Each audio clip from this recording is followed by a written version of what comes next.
here. It looks just like this, but it's going to appear in your computer. Actually, in yours, it'll appear at the top. That's where you can go and set up your smart response data. So you can enter in your students and their student IDs. It's going to record all of their specific scores and information. You can actually export that as an Excel file or a CVS file and import it into any, like if you have a learning management system, or just use it as your own management system. Okay? So pretty cool? Nope, it's all embedded. So this will all, it will appear, you just need to go in and set it up. Alright, I'm going to go ahead and stop this question. Okay, it says calculates, okay, I did that. But the, Okay, the then biggest shape it the says, each way rectangle, for your result. the rectangle's bigger. I just stopped the question, which is why it's waiting for your It's results. 20 in the area. Ding! Does anybody know what the, calculate the area of the largest shape? Does anybody know what the? Is it So 20? triangle's large shape, I'm not sure. No, well, 1/2 is based on height. Yep. so it was 18. It was 18. Which say? I think it is 18, I think so. Oh, Were you ready? But I didn't know that the largest shape, I knew that. I did not. Based on height, but I. You have to get that later. Oh, Huh? okay. So a couple other key things, I mean, there's tons and tons and tons of features to share with you. Anybody in here a math teacher? One person. What's the formula? You should No, have the rest of it's just times. You teach math. Only math. You teach only math, okay. So we do have something in Smart Notebook that's called Geogebra. And Geogebra is, are you familiar with Geogebra? No, I'm just cheering. It is a geometry, obviously Geogebra, it's a combination of geometry and algebra applications and lessons.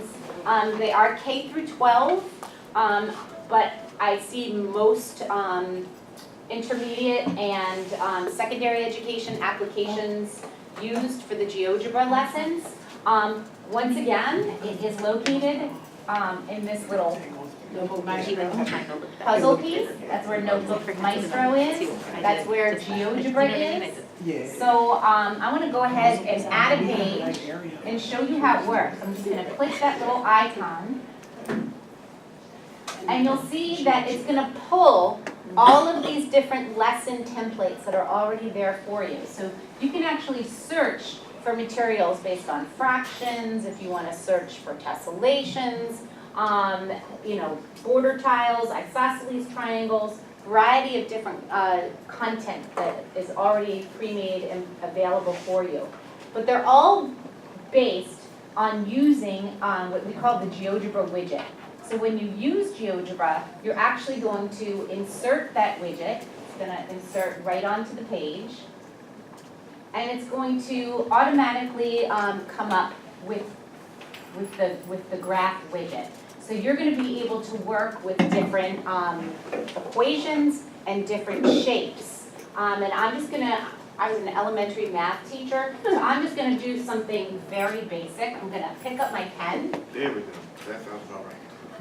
Got it? The basic part. Yep, basic part. So what this is going to do for me is I'm actually going to graph something. Okay. So here I go. I'm going to say y equals x squared plus 1.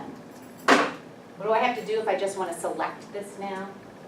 Pointer, select the Select two. If I want to select it or move it. Use the arrow? Ah, Yeah. thank you. Okay.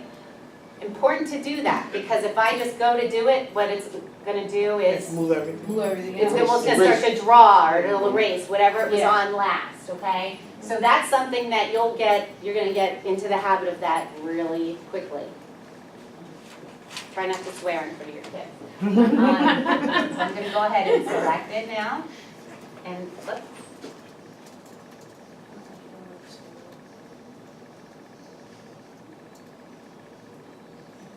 Can't you grab the green dot? Yeah, and move it, yeah.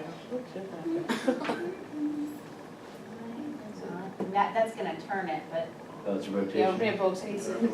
Yeah. Okay. Mhm, that's good. This is like a Microsoft Word, Microsoft PowerPoint. There we There go. it is. And see, there's this little input up here. When I drop that into the input, Oh, cool. it's gonna It goes automatically down. create It plots it, yeah. Wow. That arrow. pretty much is Hmm? I can see. What's the input? I did y equals x squared plus 1. There's an input up here. You drag it into the input. There's like a little space where it says input. So you drag it into that space. It's going to show you what the equation is and graph it for you. If you want to, you can change. And it's going to automatically change the equation that it's associated with. But a variety of different tools that you can use. You know, you can use different line segments and rays, different polygons, etc., that you can drag onto the space and work with different equations and sizes. Circles. One of the things I had mentioned before is that there's a variety of YouTube videos, and a guy named Giancarlo Brado does a bunch of the Geogebra ones. And he takes real-world connections and really makes teachers see how they can embed those real-world connections into the algebra or geometry lessons.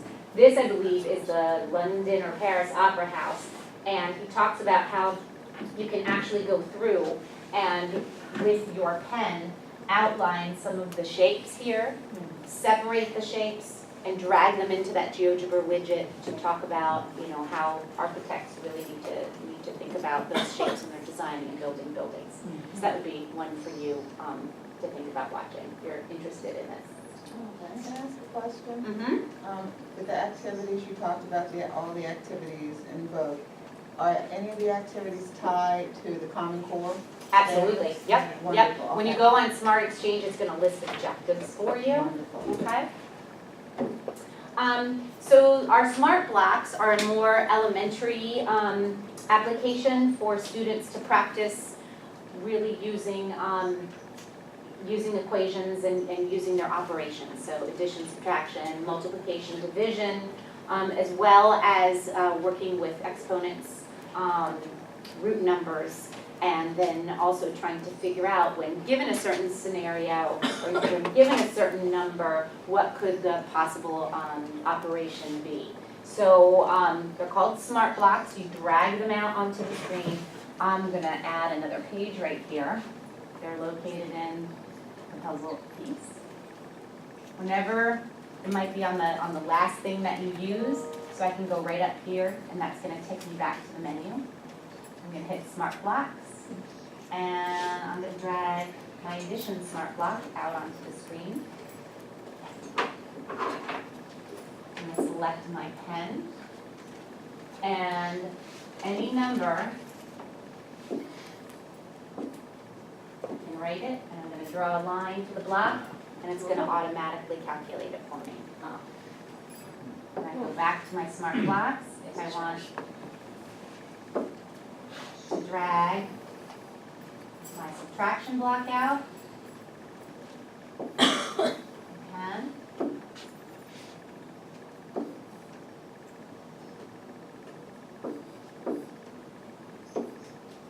So that's going to give me, oh, it didn't read my 7. There we go.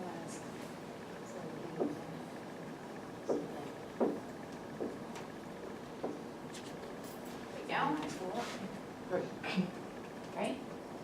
And I can even now, like if I want to draw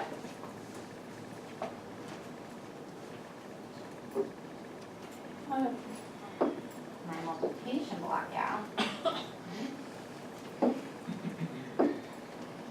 I can do this to here and that to here, and group numbers in different ways.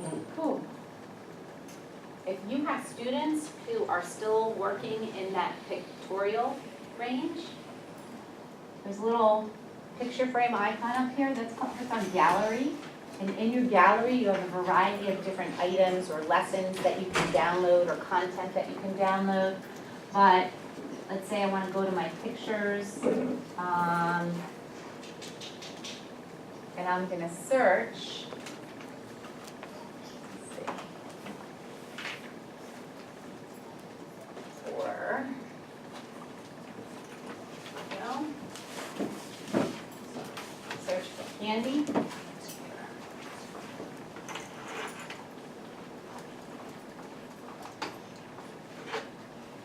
Huh, come on.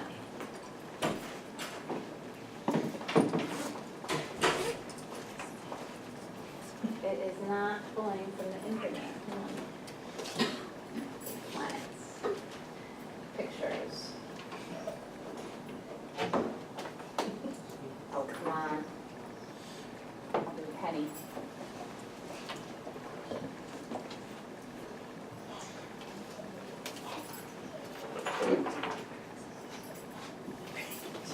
Can you tell we're a Canadian company? The first pennies that come up are The the. maple leaf on the back. Yeah, you have to scroll down to get the American penny again. But one of the things that I can do is I can clone this, which is copying it. Right? And then I can select them. I can group them. And now, when I bring out a smart block, and I draw a line to it, it's gonna recognize that as 3, Oh, okay? So that I can work with my students on seeing that, one-to-one correspondence with numbers, see it in a concrete manner, and then apply it. So you can, I really like to use this with word problems as well, so that they have the opportunity to actually see that in a very conceptual way before we move to the equations. All right. Any questions about smart blocks?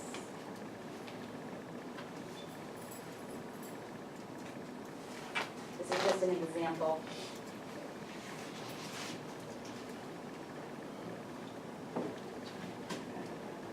All right, lesson activity builder. This is the fun stuff. Lesson activity builder are those kinds of activities that you can create in 5 minutes or less for your kids. They have a huge component of gamification to them. So you can use spinners and buzzers and draw names from a hat.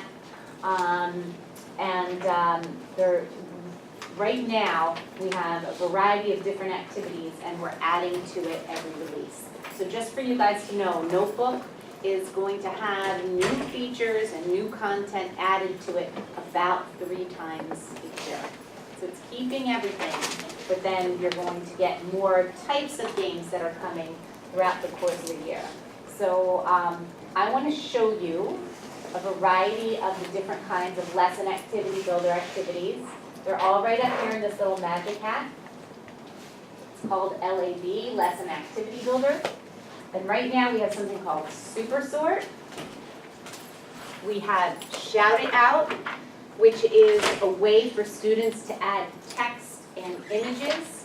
So if you ever wanted to do any kind of graphic organizers or activities where students are doing some brainstorming from their mobile devices, that's one of the ways that they can work directly from their seats. We do something called rank order, which lets your students arrange items in a particular order that you select, so orders of importance. You can also do something more subjective, so let's say, you wanted to get their thoughts about what might be the most important, so it doesn't necessarily have to be a right answer. We have an activity called Flip Out, which is basically like flashcard activities that students can work through. Fill in the blanks. So these are like closed paragraphs that you can create, helping students to identify correct vocabulary terms to place into phrases. Pretty soon, you're going to be able to actually take a picture from a piece of text that the students might be reading and actually use that piece of text for the fill in the blank activity. And then we have Match 'em Up, which allows you to match different items from one category to another. I'm gonna show you a couple of these activities just so that you can see how easy they are. So the first one I'll do is super sort. And right now we've got two themes of super sort. We've got the jungle and the space theme. So I'm gonna go ahead and click add this activity. And do you guys wanna be in the jungle or do you wanna be in space today? Space. Okay. Space is the place. Space is the place. Mars or the moon? Okay, we're already on the moon. I hit next. And I can sort anything. What might be something that your students can sort? Colors and shapes, okay? So in the left spaceship, we are going to do, and I'm gonna pull out my little keyboard again. Let's do colors. And on the right side, we'll do shapes. I can now add my content. So some colors might be red, blue,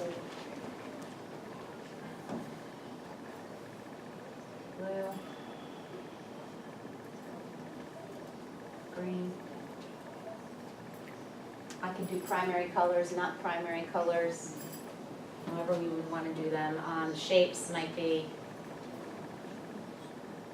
square, and you can create this from your computer as well. Rectangle, triangle, right? I can save my lists and give my list a name so that if I want to do this activity again in the future, I can. Or create other ones. Okay, so now that list is saved, I can always choose from it. I'm gonna hit next. And I can add a variety of gamification to this now. So I'm gonna turn on my spinner. And I'm gonna use my spinner to sort items. And I'm gonna turn on my hat. And I'm gonna use my hat to select students to randomly come up and answer the question. So I can add my student list in here.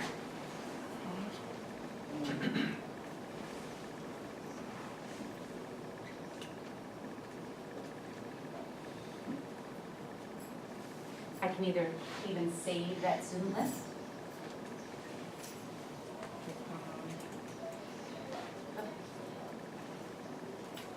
Save it this time, and I hit finish. It's going to create the activity. So now,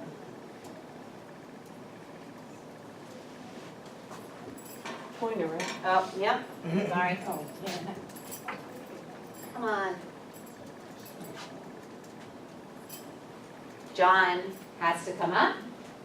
And when John comes up, he can hit the spinner and it's going to tell him green. And he's going to need to either determine is that a color or is that a shape.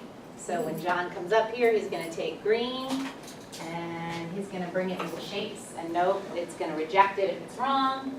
I can bring that up to here. And it's going to go right in. Is there a way to make the, like where it says blue, to make the background instead of white blue, and the triangle, make that into a triangle? So you'd To where they're actually, holding instead of the, no, okay. No, not yet. Nope. That would be cool. Is there Yeah, sound? holding a blue There's triangle. not sound. There's not, unless you're using a buzzer, the buzzer would add sound. Okay. Put on some. Are there programs on there specifically like for K through 2? Yeah, so when you go to Smart Exchange and search those grade levels, you can find lessons that have already been developed for K through 2. Let me show you another one. And for this one, you can get out your mobile device as well. We'll do shout it out. I can arrange things randomly if I want to, or I can do things in categories. So I might say, planets, stars.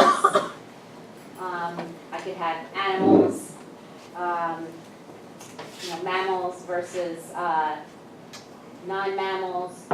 any categories I want. I'm just gonna do arrange randomly right now, just to demonstrate it. I can have my students do text, or I can have them share images. We're gonna do images for today.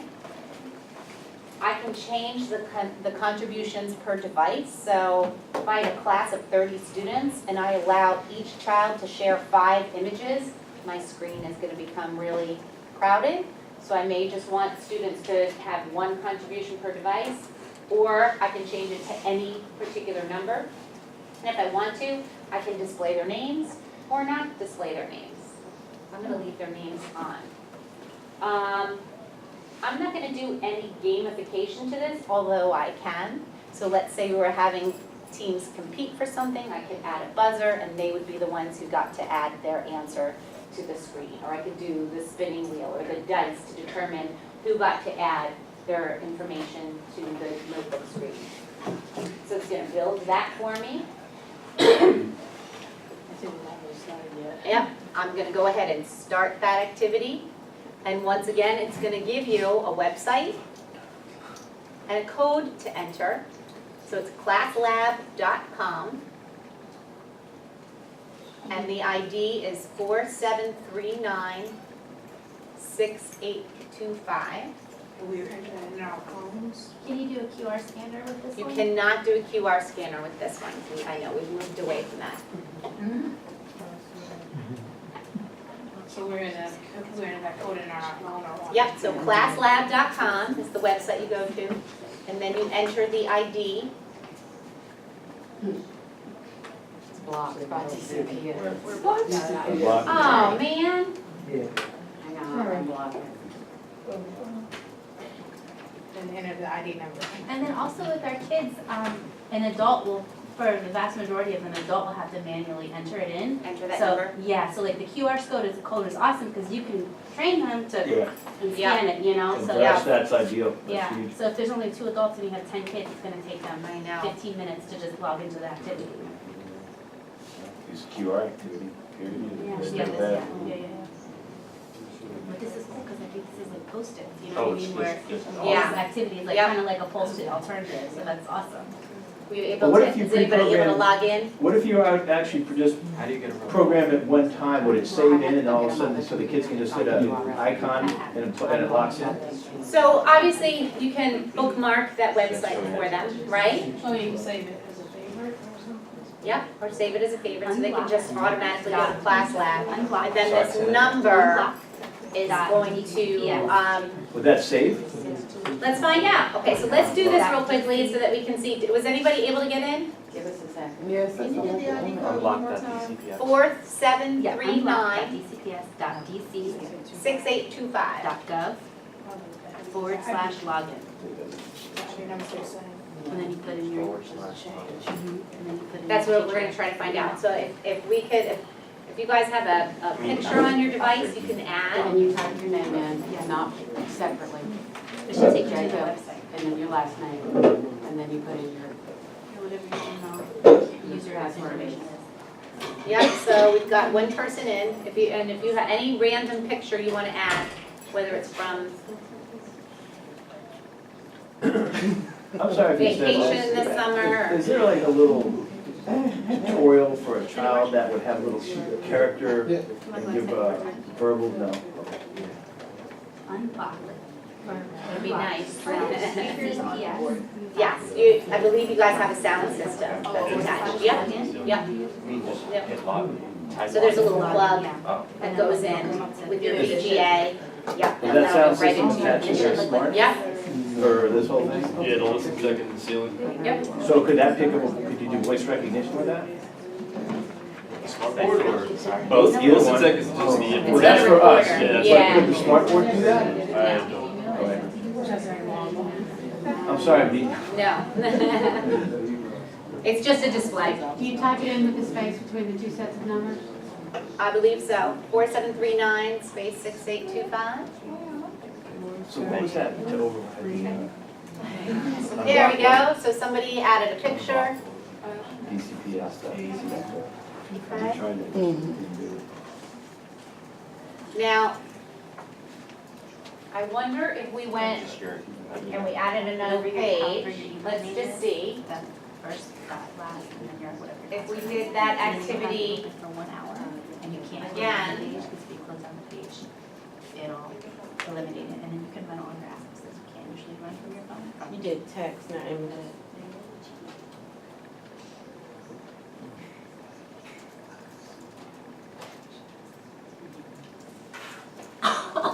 it's gonna stop the old activity and start up, it's the same code. It's the same code. So you can't have two activities running at the same time, but it is the same code. So it's saved. Yep. What is category 1 and category 2? She just did it to see if it would kind of. I didn't specify, but category 1 can be, tell me what you like about Smart Notebook so far. Category 2 can be what I'm worried about. Anything you want to add. Okay. Let's just say, for example, like, could we hook up other things, like if we were lucky enough to get Google Glass or something, could we lock in with that as well? Your Smartboard will display anything that's on your computer. Okay. That'll work. Anything that's on your computer. So you can go to Google Classroom activities and be doing those with your students, and it will display on there. What you won't be able to do on Google Docs is use your finger to move things around. You will be able to use Smart Ink to annotate over. So if you're on a website and you want to point to something or underline something, you can use your ink pen to highlight a phrase, to circle something, anything that's on a website. What I'm showing you right now is the software for you to create interactive activities to use with the board.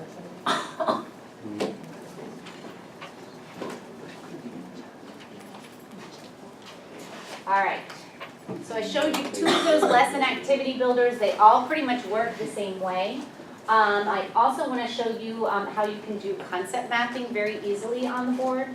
So for this, you actually do have to start your first topic on your computer. So you would have to type in whatever that topic is. And then you're going to find your concept mapping actually at the top button, and it's in the mind. It's a mind mapping. So when you open that up and you hit that, you're going to see that it automatically is going to bring up your topic.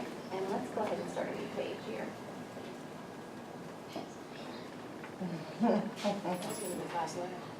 Oh, maybe it will let you do it. So we'll do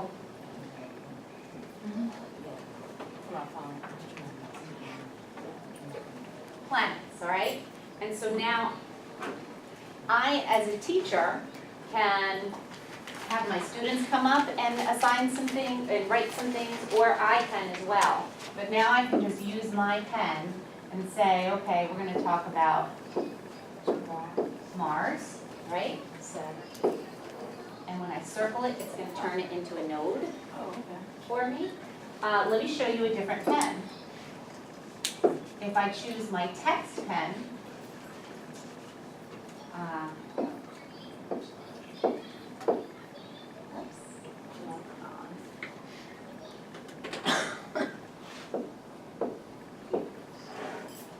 my text pen is when I write, it's gonna check, nope, it read my N as an H, so I'm gonna do that.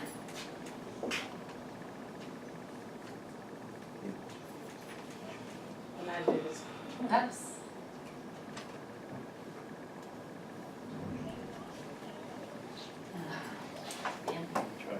Finicky and preliminary.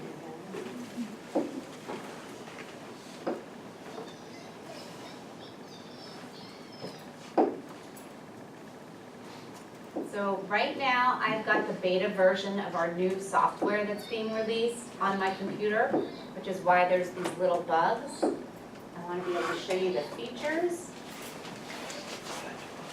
But sometimes this happens when you're running a beta version. Let's see if it.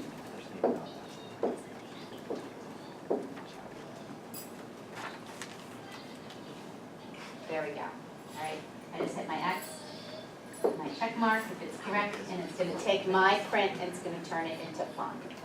Which might be something you guys, if you don't have nice handwriting, if you have students who really need precise words to be able to see. Once again, I circle it. Not doing my pen, I can circle it. Unfortunately, I'm using the text pen, so when I circle the text pen, it's gonna ask me if I wanna change that actual word. Oh. I can do this. This. It's gonna automatically add new nodes, have them connected. Okay? You can add pictures as well to do this. And when you add a picture and circle it, it will change that picture and put it inside one of these nodes as well.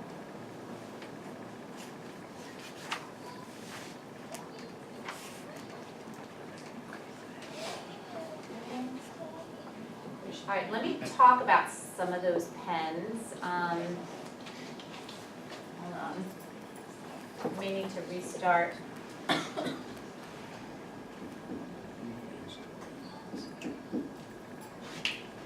not working.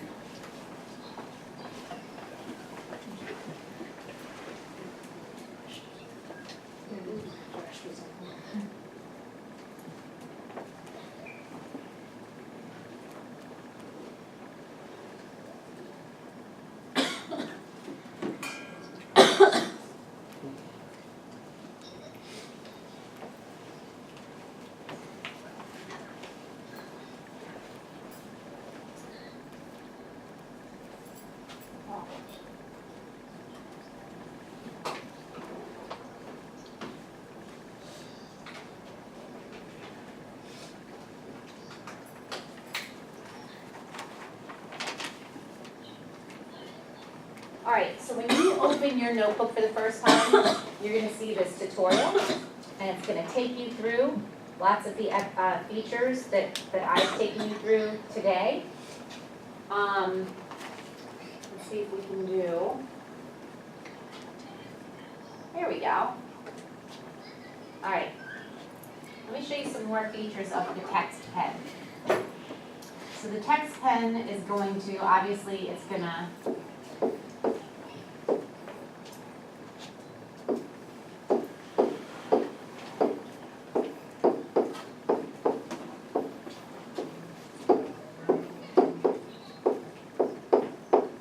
take my font and it's going to turn it into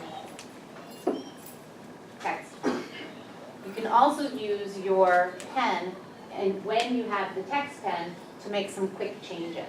So let's say I want to replace a word. I'm going to circle it. It's going to come up. What do I want to replace it with? It's going to ask me. Okay, yes. Okay, so the pink box was fast. Let's say I want to add a word. I can put a little arrow. Oh.